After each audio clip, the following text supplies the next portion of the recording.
बिहार में मैं पहली बार ये बात कह रहा हूँ कि एक तरफा लड़ाई अगर किसी सीट पे हुआ तो वो गोपालगंज पे हुआ और वो एनडीए की तरफ वो सीट जाते हुए आलोक कुमार सुमन जो है वो वहां से जीतते हुए दिख रहा है। तो ये समीकरण समझना होगा कि ये समीकरण ने क्या खेल किया। देखिए लगातार हम इस बात पर चर्चा कर रहे हैं कि सिवान लोकसभा में हिना साहब के साथ कौन लोग जुड़ रहे हैं, किसने ताकत दी हिना साहब को, जिसका आज फल भी दिखा, आज उसका रिजल्ट भी देखने को मिला है।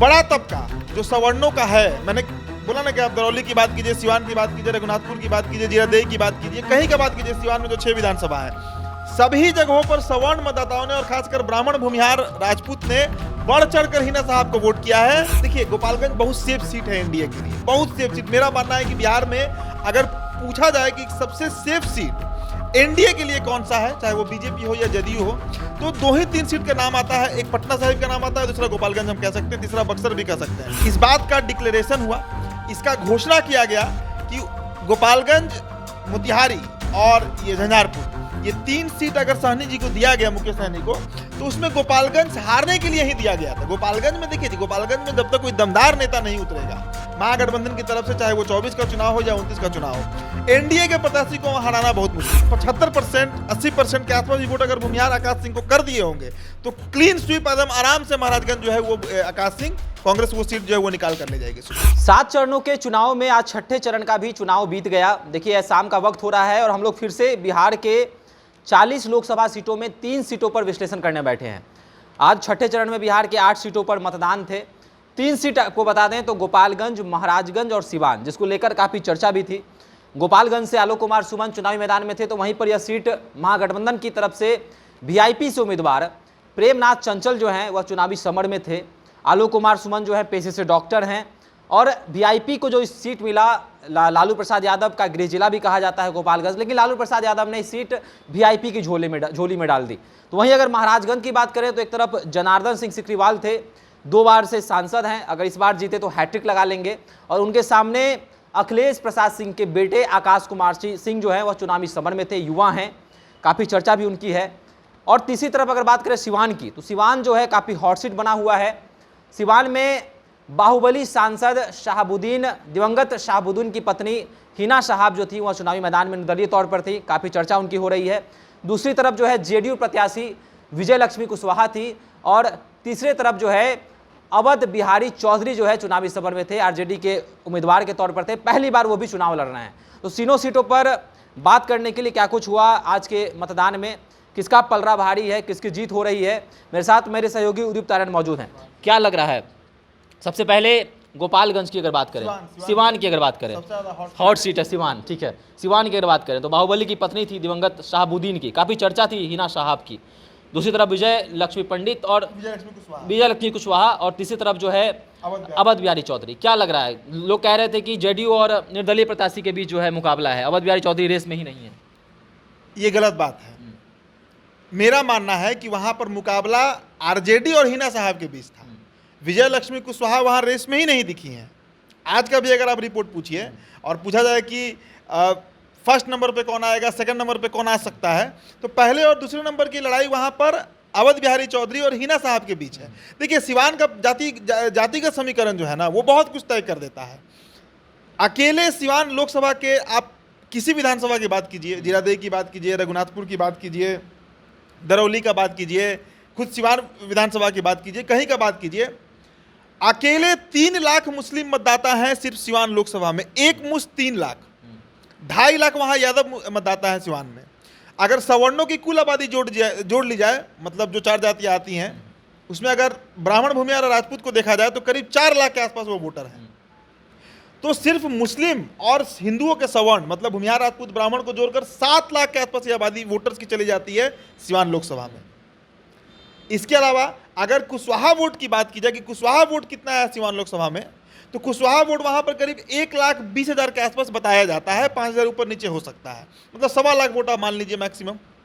साहनी वोट वहां पर 80,000 के आसपास है। तो ये समीकरण समझना होगा कि ये समीकरण ने क्या खेल किया। देखिए लगातार हम इस बात पर चर्चा कर रहे हैं कि सिवान लोकसभा में हिना साहब के साथ कौन लोग जुड़ रहे हैं, किसने ताकत दी हिना साहब को, जिसका आज फल भी दिखा, आज उसका रिजल्ट भी देखने को मिला है। बड़ा तबका जो सवर्णों का है, मैंने बोला ना कि आप दरौली की बात कीजिए, सिवान की बात कीजिए, रघुनाथपुर की बात कीजिए, जीरादेई की बात कीजिए, कहीं का बात कीजिए, सिवान में जो 6 विधानसभा है, सभी जगहों पर सवर्ण मतदाताओं ने और खासकर ब्राह्मण भूमिहार राजपूत ने बढ़ चढ़कर हिना साहब को वोट किया है। इसमें आप कहीं दो राय नहीं, आप किसी बूथ से इसका आइडिया ले सकते हैं, पता लगा सकते हैं। मुसलमान एक तरफा वोट किए हैं।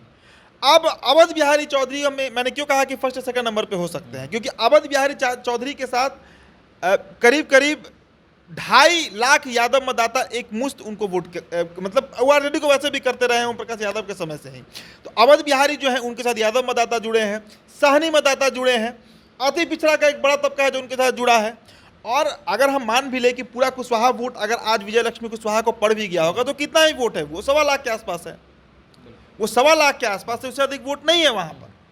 देखिए कविता सिंह का टिकट जो कटा सिवान में, उसका गुस्सा आज दिखा है राजपूतों में, भूमिहारों में और ब्राह्मणों ने कि उन्होंने सीने साहब को एक बढ़िया ऑप्शन चूज किया एज कंपेयर टू विजय लक्ष्मी कुशवाहा।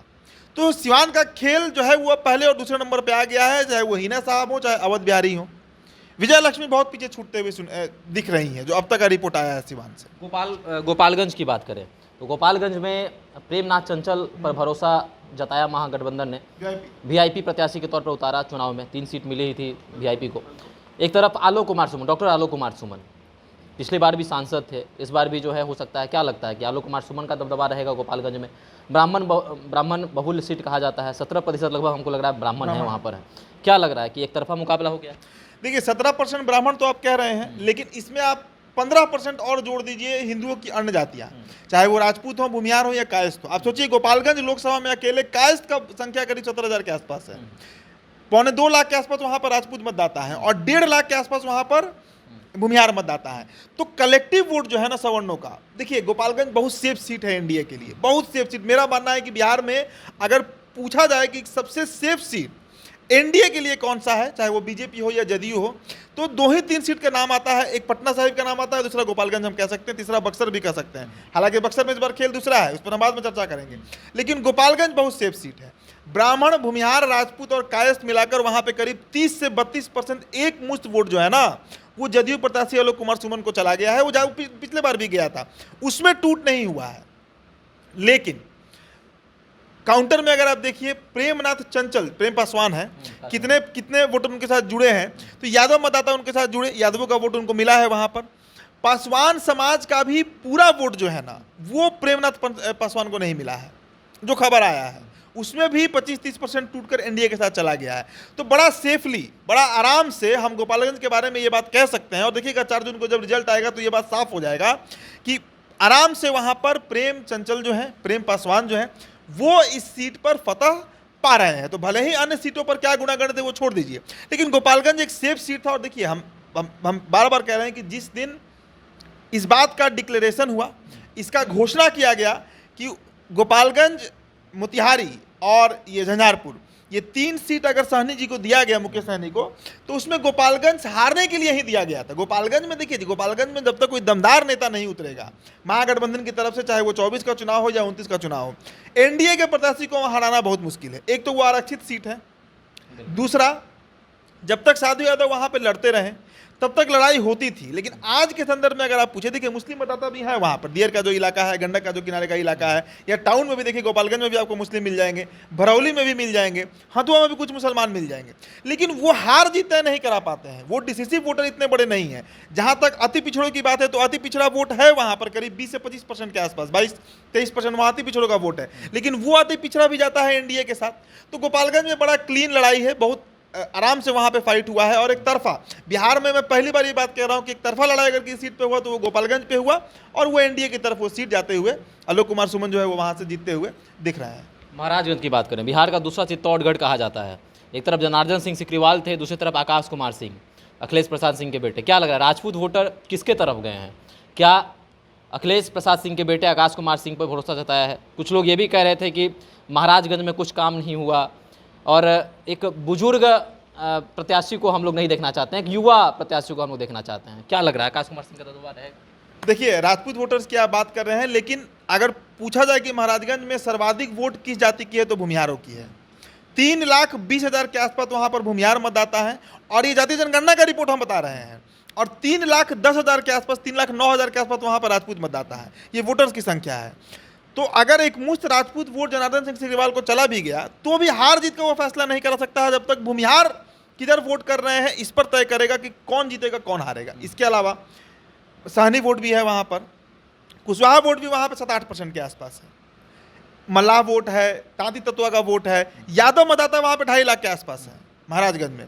तो समीकरण तो पूरी आकाश के पक्ष में बना था। लेकिन महाराजगंज का, आप चाहे गुरेकोठी का इलाका हो चाहे कहीं का भी आप पकड़िए, जो रिपोर्ट आया है, देखिए महाराजगंज का सीट फंस गया है। अभी खुलकर कोई नहीं कह सकता है कि महाराजगंज कौन जीत रहा है कौन हार रहा है, लेकिन इतना पक्का है कि एक 32 साल के युवा आकाश सिंह ने, और उनके पिता का उसमें नो डाउट श्रेय है, सपोर्ट है अखिलेश प्रसाद सिंह का, कांटे का टक्कर दे दिए हैं जनार्दन सिंह सिग्रीवाल को। दूसरा बात, जनार्दन सिंह सिग्रीवाल के खिलाफ एक बड़ा एंटी इनकम्बेंसी भी रहा, इस बार एक बड़ा एंटी इनकम्बेंसी रहा, उनके खिलाफ भी माहौल रहा महाराजगंज में, वो भी थोड़ा भारी भाजपा को और एनडीए को पड़ रहा है। देखिए हर सीट पे ये दिख रहा है, चाहे आप बक्सर का बात कीजिए, आज मोतिहारी में ही वोटिंग हुआ है, राधा मोहन सिंह के खिलाफ एंटी इनकम्बेंसी पर वोट पड़ा है। पश्चिमी चंपारण का बात कीजिए, संजय जायसवाल के खिलाफ एंटी इनकम्बेंसी पर वोट पड़ा है। वाल्मीकि नगर में सुनील कुशवाहा से भी कुछ वोटर नाराज हैं। तो हर सीट पर जहां पे एमपी रिपीट किए जा रहे हैं, उनका टिकट रिपीट किया जा रहा है, कुछ वोट तो वहां पर इसलिए कट जा रहा है क्योंकि उनके द्वारा काम नहीं किया गया इलाके में, वोटर इसलिए भी नाराज है। वही गुणागणित महाराजगंज में भी देखने को मिला है। तो हम अभी ये बात नहीं कह सकते हैं कि वहां पर आकाश जीत रहे हैं या आकाश हार रहे हैं, लेकिन इतना पक्का मानिए कि आकाश ने बेहद कड़ा टक्कर दे दिया है, जिस तरह रोहिणी आचार्य ने राजीव प्रताप रूडी को दिया। देखिए आरजेडी इस बार नोटिस कीजिएगा और बात, बड़ा युवा लोगों को टिकट दिया जा रहा है। अभय कुशवाहा औरंगाबाद में युवा है, श्रवण कुशवाहा नवादा में युवा है, राजेश कुशवाहा भी कोई बहुत उम्र नहीं, मतलब राधा मोहन सिंह के सामने तो युवा ही है वो। महाराजगंज में भी देखिए एकदम 32 साल के युवा को दिया गया टिकट।